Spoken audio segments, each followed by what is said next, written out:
পড়ছিলাম তোমার নামে লেখা চিঠি, কলমে নওরিন মুনতাহা হিয়া। পর্ব সংখ্যা 13। সাফায়েত নামটা ইনায়ের অনেক পরিচিত মনে হয়। কোথাও একটা এই নাম শুনেছি সে, কিন্তু মনে করতে পারছে না।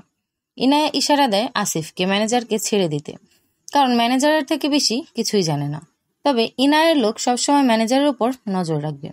ইনায়ার ভাবনার মাঝে আসিফ ওর সামনে একটা কাগজ নিয়ে আসে, যেখানে কোম্পানির ডিটেল দেওয়া ছিল। ইনায়া ভালো করে সব দেখতে থাকে। কাগজের মধ্যে একটা ছবি বের হয়ে আসে। ছবির মধ্যে থাকা ব্যক্তির বয়স খুব বেশি না, 30 বছর হবে। তবে ছবির উপর দাগ দেখে মনে হচ্ছে অনেক পুরনো ছবি। ইনায়া কৌতূহল নিয়ে জিজ্ঞেস করে, আসিফ, এই ছবির লোকের নাম কি? আর কোম্পানির কাগজের মধ্যে ওনার ছবি কি করছে? ম্যাম, উনিই হলেন সাফায়াত, ম্যানেজার যার কথা বললেন, এখন বর্তমানে এসএস কোম্পানির মালিক। আসিফের কথা শুনে ইনায়া আবার ভালো করে সাফায়েতের ছবি দেখতে থাকে। সাফায়েতকে দেখে ইনায়ার মনে হচ্ছে সে ছোটবেলায় কোথাও এই লোককে দেখেছে। ইনায়া আসিফের সাথে অনেক সময় ধরে কথা বলে। এসএস কোম্পানি আদালতের নোটিশে বন্ধ করে দেওয়া হয়েছে। ইনায়া নিজেকে নির্দোষ প্রমাণ করতে হবে, আর এসএস কোম্পানির বিরুদ্ধে সকল তথ্য প্রমাণ মিথ্যা প্রমাণ করতে হবে। ইনায়া তার কাজ শেষ করে ওখান থেকে বের হয়ে যায়। এরপর গাড়ি ড্রাইভ করে বাড়ি ফিরে আসে। ইনায়া সিঁড়ি দিয়ে উপরে উঠে যায়। এরপর নিজের রুমে গিয়ে ওয়াশরুম থেকে ফ্রেশ হয়ে আসে। ইনায়া সম্পূর্ণ রুমে ভালো করে খেয়াল করে দেখে অরণ্য কোথাও নেই। ইনায়া যাওয়ার আগে অরণ্য রুম থেকে বের হয়ে যায়। এরপর কি আর রুমে ফিরে আসে নাই? ইনায়া রুম থেকে বের হয়ে যায়, কিন্তু অরণ্য কোথায় চলে গেছে তা সে জানে না। ইনায়া প্রায় প্রতিটা রুম ভালো করে দেখতে থাকে, কিন্তু কোথাও অরণ্য নেই। এই বাড়িতে মাত্র কয়েকদিন আগে সে এসেছে, তাই বাড়িতে থাকার রুমের বিষয়ে তার কোনো ধারণাই নেই। ইনায়া দেখে একজন কাজের লোক বাড়ির মেঝে পরিষ্কার করছে।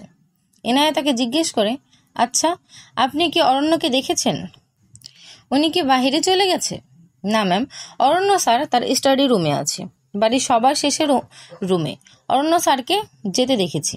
ওকে। ইনায়া কথাটা শুনে কাজের লোককে ধন্যবাদ বলে চলে যায় অরণ্য রুমের দিকে।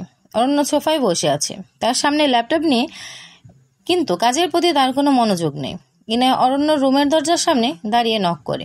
এরপর বলে, অরণ্য, আপনি কি রুমের ভিতরে? আপনার সাথে আমার কিছু জরুরি কথা বলার আছে। ইনায়ার কণ্ঠ শুনে অরণ্য তার ভাবনার জগৎ থেকে বের হয়ে আসে। অরণ্য দরজার দিকে তাকিয়ে দেখে ইনায়া দাঁড়িয়ে আছে। অরণ্য বলে, ভিতরে আসেন ইনায়া। অরণ্য সম্মতি পেয়ে ইনায়া রুমে চলে আসে। এরপর সে এসে অরণ্যর পাশে বসে। অরণ্য ইনায়ার সাথে কোনো কথা বলে না। তবে ইনায়া বলে, কি হয়েছে আপনার? মুখে হাসি নেই কেন? এমন দেবদাস হয়ে বসে আছেন কেন? আপনার কি মন খারাপ? আমার যদি মন খারাপ হয় তাহলে আপনার কি ইনায়া? আমি আপনার শত্রু, তাই শত্রুর মন খারাপ হলে খুশি হওয়ার কথা আপনার। ইনায়া, রুমে যান, বাইরে থেকে এসেছেন, আপনি রেস্ট নিন। অরণ্যর মুখে বাহিরে যাওয়ার কথা শুনে ইনায়ার যথেষ্ট অবাক হয়, কারণ অরণ্য রুম থেকে বের হয়ে যাওয়ার পর ইনায়া বাহিরে গিয়েছিল। ইনায়া বলে, আমি যে বাহিরে গিয়েছি সেটা আপনি কি করে জানতে পারলেন? আর আপনি আমার শত্রু সেটা আমি জানি।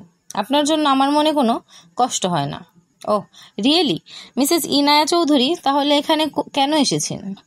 মিথ্যা কথা বলে নিজের মনকে সান্ত্বনা দেওয়ার ভুল চেষ্টা করে কি খুব দরকার আছে মিসেস ইনায়া? অরণ্যর কথা শুনে ইনায়া ভুরু কুঁচকে তাকায়। এই রুমে আসা তার ভুল হয়েছে। ইনায়া অরণ্যকে চলে যাচ্ছি কথাটা বলে সোফা থেকে উঠে যেতে চায়, তখন অরণ্যর হাত ধরে ফেলে। ইনায়াকে আবার সোফার কাছে এনে বসিয়ে দেয়। অরণ্য বলে, এত তাড়াতাড়ি রাগ করলে কি করে হবে মিসেস ইনায়া? আর এই অরণ্য অনেক খারাপ মানুষ, তার সাথে কেউ থাকতে চায় না। কিন্তু অরণ্য কি এতই খারাপ যে সবাই ওকে ঘৃণা করে? অরণ্যর কথাটা শুনে ইনায়ের খুব মায়া হয়। তার মুখের দিকে তাকিয়ে অরণ্যর মুখ লাল হয়ে গেছে। অরণ্যর চোখ লাল হয়ে গেছে, ওর চোখে পানি জমে গেছে। ইনায়ের কারণ বুঝতে পারে না। ইনায়া বলে, কি হয়েছে আপনার অরণ্য? এমন করে কথা কেন বলছেন? আর কে আপনাকে ঘৃণা করে? আপনি একটু রাগী, কিন্তু খারাপ না। ইনায়া কথাটা বলে অরণ্যর হাত ধরে। এরপর অরণ্যর চোখ দিয়ে বেয়ে আসা জল মুছে দেয়। অরণ্য বলে, আমার মা আমাকে ঘৃণা করে ইনায়া। ওই ছোটবেলা থেকেই আমার সাথে ভালো করে কথা বলে না, আমার সাথে রাগ করে রুম থেকে বের হন না। আমার বোনও বিদেশ থাকে অনেক বছর ধরে। আমি কি এতই খারাপ ইনায়া? ইনায়া বলে, অরণ্য, আপনি অনেক ভালো মানুষ। আপনার মা আপনাকে ঘৃণা করে না।